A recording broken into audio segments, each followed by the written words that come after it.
নমস্কার বন্ধুরা, আজ আমি মিষ্টি মুচমুচে খাজা বানিয়ে দেখাবো পুরো দোকানের মতো। আর দোকান থেকে কিনে খেতে হবে না, পারফেক্টভাবে আপনারাও বাড়িতে বানিয়ে নিতে পারবেন। তাহলে চলো স্টেপ বাই স্টেপ দেখে নিই। এখানে 500 গ্রাম মতো ময়দা নিয়ে নিয়েছি, তার মধ্যে পরিমাণ মতো লবণ, 50 গ্রাম মতো তেল দিয়ে ভালো করে ময়াম দিয়ে দিচ্ছি। নমস্কার বন্ধুরা, আমি মন্টু। আপনারা দেখছেন মন্টুর রান্নাঘর। খুব ভালোভাবে ময়াম দিয়ে দিয়েছি। মুঠো করলেই দেখবেন হাতের মধ্যেই থেকে যাচ্ছে, ঝরে পড়ে যাচ্ছে না। তাহলে বুঝতে হবে ময়াম ঠিকঠাক দেওয়া হয়েছে। এইবার অল্প অল্প জল দিয়ে সুন্দর একটা ডো বানিয়ে নিচ্ছি। ডোটি বেশি নরম করব না, আবার শক্তও করব না। যেমন আমরা রুটি লুচির জন্য মাখাই, ঠিক তেমনই মাখিয়ে নেব। দেখুন এইভাবে সুন্দর একটা ডো বানিয়ে নিয়েছি। এইবার ঢাকা দিয়ে রেস্টে রেখে দেব। ততক্ষণ এখানে আমি চিনি রস তৈরি করে নিচ্ছি। এখানে 400 গ্রাম মতো চিনি নিয়েছি। 400 গ্রাম চিনির জন্য 200 ml মতো জল দিয়েছি। এবার চিনি আর জলটাকে ভালো করে ফুটিয়ে মোটামুটি একটা আঠালো রস তৈরি করে নিচ্ছি। দেখুন চিনিটা গলে গিয়ে চিনির রসটা পুরো রেডি হয়ে গেছে। ঠিক এই সময় আমি এর মধ্যে 1 চা চামচ লেবুর রস মিশিয়ে দিচ্ছি, কারণ লেবুর রস চিনির রসটাকে খুব সহজে জমতে দেয় না। এইবার ঢাকা দিয়ে এক সাইডে রেখে দিচ্ছি। তারপর গলিয়ে নেওয়া ঘির সাথে 2 চা চামচ মতো কর্নফ্লাওয়ার দিয়ে একটা মিশ্রণ বানিয়ে নিচ্ছি। মিশ্রণটি তৈরি করে নেওয়ার পর যে ময়দার ডোটি রেস্টে রেখেছিলাম, দেখুন আগের থেকে কিন্তু অনেকটাই নরম হয়ে গেছে। এইবার এই ময়দার ডোটিকে হাত দিয়ে একটু ভালো করে মাখিয়ে নিচ্ছি। তারপর ময়দার ডো থেকে রুটির মতো বড় বড় করে একই সাইজের লিচি কেটে নিচ্ছি। দেখুন সবগুলো কত সুন্দর করে একই সাইজের লিচি কেটে নিয়েছি। তারপর একটি লিচির টুকরো নিয়ে ওপর থেকে হালকা কর্নফ্লাওয়ার ছড়িয়ে রুটির মতো বড় করে বেলে নিচ্ছি। একটি ভিডিও তৈরি করতে বন্ধুরা কতটা পরিশ্রম করতে হয়। সবার মতো আমি আর সাবস্ক্রাইবের কথা বলছি না। আমার ভিডিও যদি আপনাদের ভালো লেগে থাকে তাহলে সাবস্ক্রাইব করবেন। আমি অপেক্ষায় থাকবো যে এটা দেখার জন্য এই ভিডিওটি দেখে কতজন নতুন বন্ধু আমার পাশে থাকছে। সবগুলো লিচির টুকরো কিন্তু একই প্রসেসে রুটির মতো করে বেলে নিয়েছি।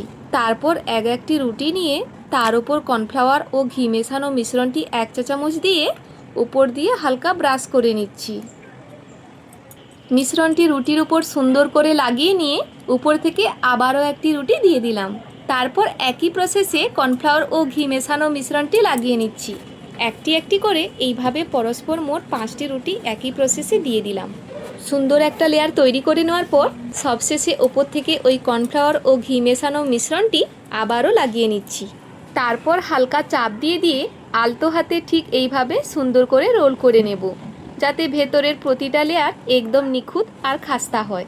এইবার এই শেষ অংশটিতে সামান্য একটু জল হাত করে ভালো করে সিল করে দেব, যাতে কাটার সময় বা ভাজার সময় ভেতরের লেয়ারগুলো একদম সুন্দরভাবে আটকে থাকে। এই ছোট ছোট ট্রিক্সগুলো ফলো করলে দেখবেন আপনার বানানো খাজাটি একদম পুরো দোকানের মতো পারফেক্ট হয়েছে।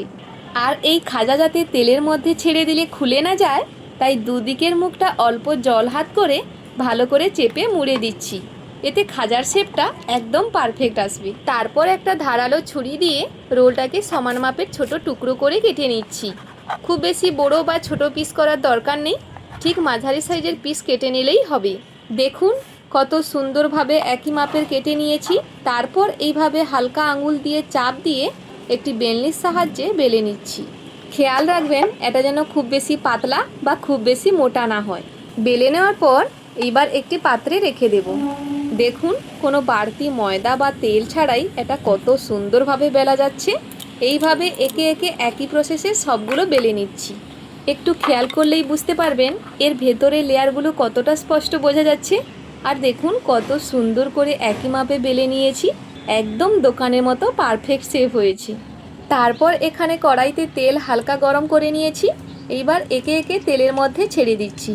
মনে রাখবেন তেল কিন্তু একদম বেশি গরম করা যাবে না। দেখেই নিশ্চয়ই বুঝতে পারছেন আমি এখানে তেল কতটা গরম করেছি, যাতে ভেতরের প্রতিটা লেয়ার আস্তে আস্তে তেলের হালকা গরমে সুন্দরভাবে খুলে আসতে পারে। তাই তেলের টেম্পারেচারটা একদম জরুরি। এই ছোট ছোট ট্রিক্স ফলো করলেই দেখবেন আপনাদের খাজা একদম দোকানের মতো পারফেক্ট হয়েছে। খাজার পাটগুলো দেখুন কত সুন্দরভাবে খুলেছে। আর এখানে খাজাগুলো কিন্তু প্রথম থেকে শেষ পর্যন্ত লো ফ্লেমে ভাজতে হবে। হাতে সময় নিয়ে উল্টে পাল্টে সুন্দর করে ভেজে নিয়েছি। এইবার তেল থেকে তুলে একটি পাত্রে রেখে দেব।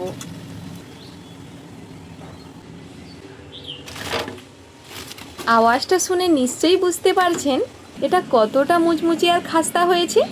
দেখুন প্রত্যেকটা লেয়ার কিন্তু কত সুন্দরভাবে বোঝা যাচ্ছে। সবগুলো খাজা ভেজে নেওয়ার পর এইবার রস দেওয়ার জন্য আমি এখানে একটি বড় আর একটু গভীর পাত্রে খাজাগুলো পরস্পর সাজিয়ে নিয়েছি। আর এখানে আমি আগে থেকে চিনি রসটি বানিয়ে রেখেছিলাম। একটি চামচের সাহায্যে অল্প অল্প করে চারিদিকে সমানভাবে খাজার ওপর দিয়ে দিচ্ছি। এতে প্রতিটা লেয়ারের ভেতরে রসটা খুব ভালোভাবে ঢুকে যাবে আর খেতেও দুর্দান্ত লাগবে।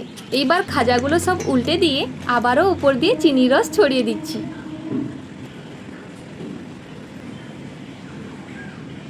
রসটা দিয়ে দেওয়ার পর দেখুন খাজাগুলো কেমন চকচকে আর লোভনীয় দেখাচ্ছে।